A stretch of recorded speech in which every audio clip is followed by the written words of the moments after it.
Hey guys, welcome to Boxing Squad for boxing news and views from around the internet. The Tyson Fury and Deontay Wilder rematch is off. It is not happening next. It may happen at a later date.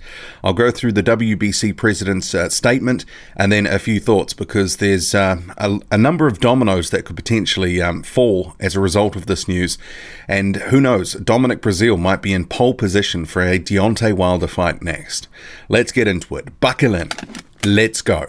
So the WBC president, Mauricio Sulaiman, he had called for an update from the respective teams by Tuesday. And obviously he has got this, and it's not good news. So he says on Twitter, at Bronze Bomber, so that's Deontay Wilder, and at Tyson Fury is officially not happening next.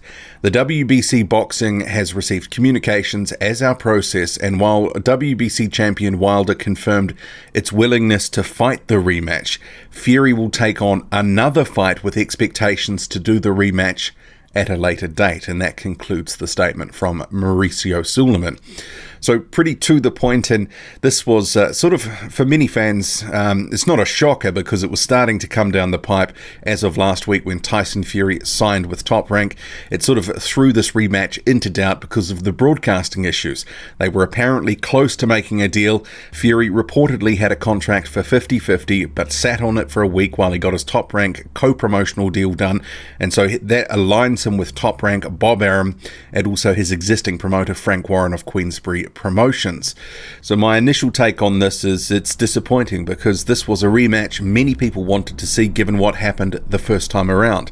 Controversial draw, people wanted to see a bit of closure, a definitive result the second time around, and we're going to have to wait if this rematch happens at all, because there are no guarantees in boxing.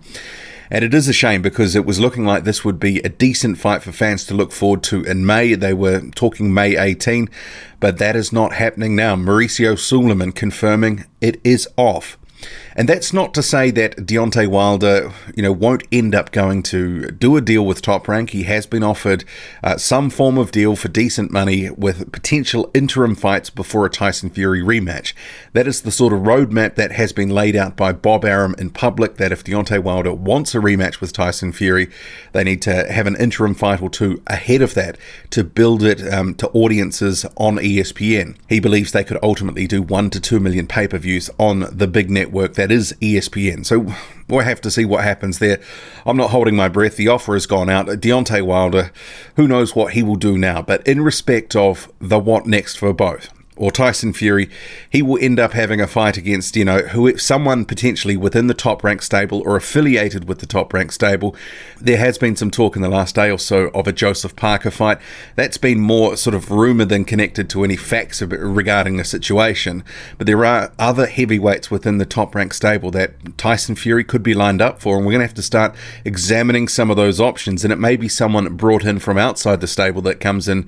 Can't be anyone that is too lowly rated, because fans just won't want to see that. You can't just throw him in against the top 150 guy, because who wants to see that?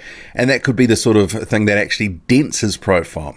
Deontay Wilder, meanwhile, that's a more interesting situation, because you already have the WBC, which had ordered the Dillian Whyte and Dominic Breazeale fight.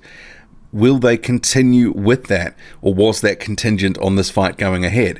Because Dominic Breazeale, he has been in the media saying, look, if Tyson Fury doesn't want it, I'm, no offense to Dillian Whyte, but I want my direct shot at Deontay Wilder at the full champion, WBC champion.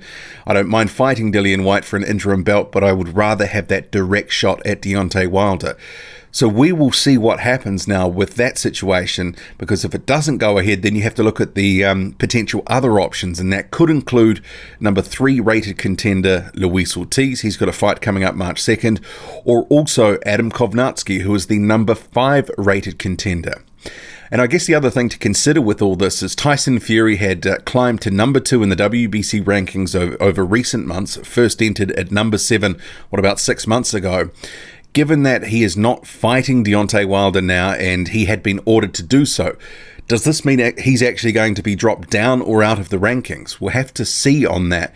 But that could be a consequence of not taking this rematch next. Then again, the WBC, is a bit inconsistent with its treatment of fighters depending on sometimes who they are and how big their profile is. Let's face it.